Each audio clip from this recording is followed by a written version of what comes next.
Before Moses could become the Redeemer, he first had to become a man. Not because it was easy, but because no one else would. What was that defining moment that changed everything? Let's take a look in this week's 5-Minute Torah.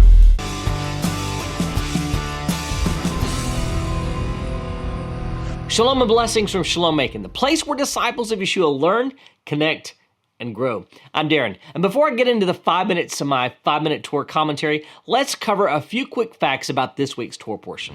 This week we are studying the 13th Torah portion and beginning the book of Exodus. We are in the portion of Shemot, Exodus 1:1 through 6:1, and here are the three things that you need to know about it.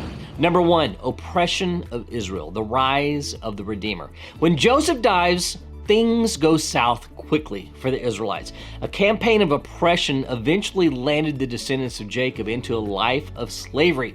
But no matter how hard they were oppressed, they multiplied. To us, that sounds like a blessing, but to Egypt, the Israelites were like a cancerous growth that needed excision. So Pharaoh commanded all of the male Israelite babies to be thrown into the Nile. God spared the life of Moses when he was put into the Nile by his mother and adopted by Pharaoh's daughter. When Moses grows up, he sees the horrible treatment of his brothers and sisters and tries to do something about it, only to have it backfire. He flees to Midian and eventually marries Zipporah, the daughter of Yithro, the priest of Midian. Meanwhile, the cry of the Israelites rose to heaven. Number two, the burning bush, the call of Moses. One day, as Moses is tending his father-in-law's sheep, he saw something unusual and turned aside to investigate. He saw that a bush was on fire, but not being consumed.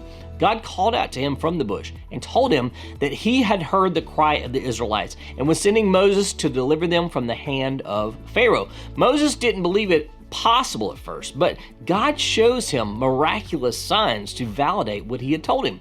God tells Moses that Pharaoh will refuse, but that he will eventually give in. He also tells him that he will have his brother Aaron be his mouthpiece to Pharaoh when he confronts him.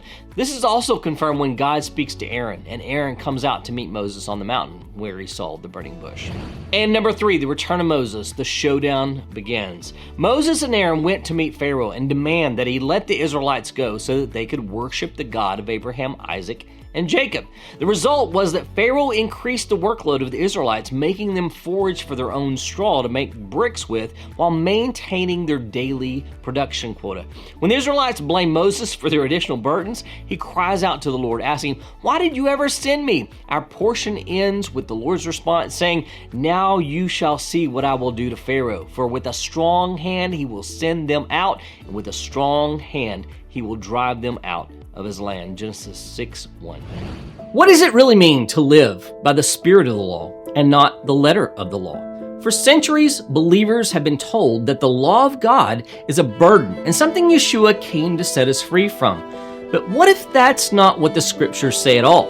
What if Paul's words about the letter of the law killing were never meant to pit God's spirit against his own commandments?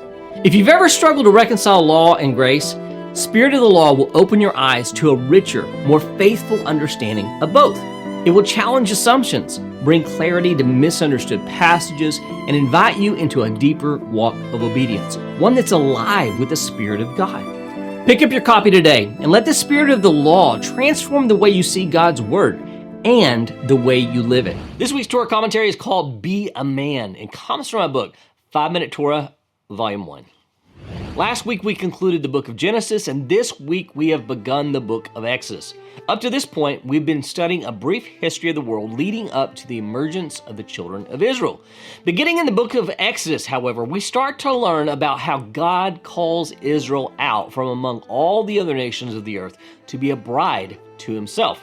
From here, we will learn about the marriage covenant between God and Israel and their unique responsibilities in that covenantal relationship. Right now, though, we're still learning about how God raised up a single man who would be faithful over the flock of Israel and lead them in the paths of righteousness. This man, of course, was Moses. After we read of the miraculous incident surrounding the birth of Moses and how he was taken into Pharaoh's court to be raised there, we're given our first glimpse into the compassion he had for his own people. One day when Moses had grown up, he went out to his people and looked on their burdens, and he saw an Egyptian beating a Hebrew, one of his people. He looked this way and that, and seeing no one, he struck down the Egyptian and hid him in the sand. This is Exodus 2, verses 11 and 12. The English Standard Translation says that Moses looked this way and that, and seeing no one, he took action. However, the Hebrew is a little more visual. It says, ki ein ish. It says, because there was no man, he struck down the Egyptian.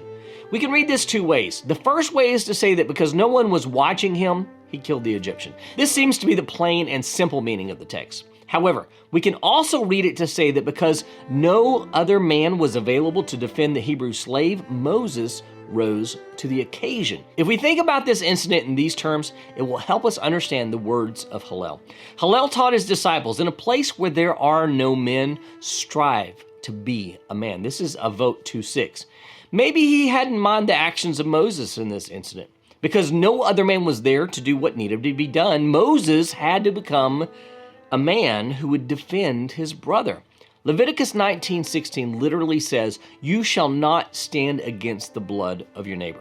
However, this has always been interpreted to mean that we are obligated to defend those who are not capable of defending themselves. This is exactly what Moses did, and most likely an aspect of what Hillel intended in his statement.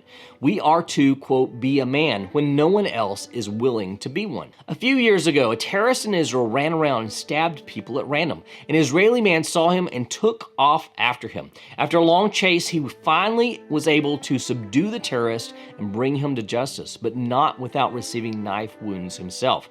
In an interview after the event, he described how he did not feel that he was a hero, nor were his actions optional. He said that the Torah did not allow him to stand by idly while the blood of his brothers and sisters was being shed.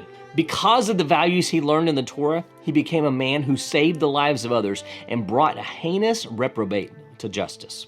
Most of us will never be in a situation like this, where we are responsible for the lives of others. However, all of us are put into situations routinely that give us an opportunity to forsake complacency and become a man. As the popular expression goes, evil triumphs when good men do nothing.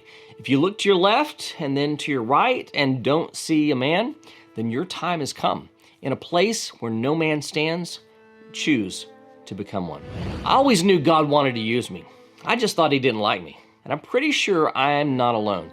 That tension between calling and insecurity was at the heart of a teaching I shared this past Shabbat called Being Jacob, Becoming Israel. Jacob wrestled with the angel, received a new name and a new calling, and yet spent much of his life still living as Jacob rather than Israel. He struggled to fully accept the identity God had placed on him.